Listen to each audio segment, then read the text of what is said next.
আজকের রেসিপি মাছের ডিমের মশলা কারি। পোড়া মাছের ডিম দেখুন, এটা আমি পিস পিস করে কেটে নিয়েছি। ডিমের মধ্যে আমি একটু লবণ ছড়িয়ে নিচ্ছি, দিয়ে এবার বেসন মাখিয়ে ভাজবো। এবার আমি একটু বেসন নিয়েছি, বেসনের লবণ দিয়ে এটা আমি ভালো করে মিশিয়ে নেব। দেখুন বেসনটা আমি গুলে নিয়েছি, এটা আমি ওই ডিম মাখিয়ে ভেজে নেব।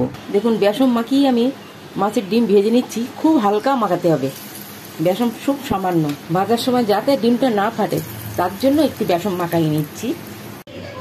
মাছের ডিমগুলো আমি ভেজে নিয়েছি। দেখুন কয়েকটা আলু ভেজে নিয়েছি। এবার আমি কালো জিরে ফোড়ন দিচ্ছি। এবার পেঁয়াজ, এবার কয়েকটা রসুনের কোয়া আমি ভালো করে থেতো করে নিয়ে এবার দিয়ে দিচ্ছি তেলের মধ্যে। এবার আমি আদা বাটা দিলাম, হলুদ গুঁড়ো,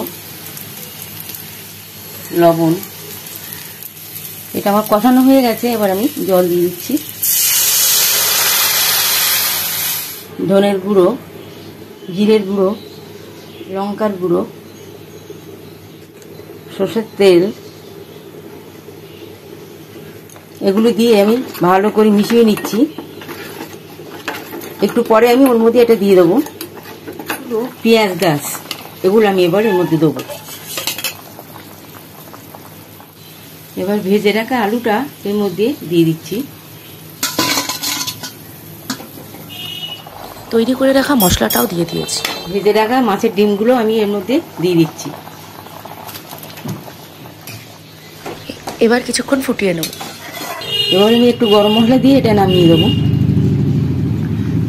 মাছের ডিমের মশলা কারি আমার রান্না আপনাদের ভালো লাগলে সাবস্ক্রাইব করুন, শেয়ার করুন, লাইক করুন।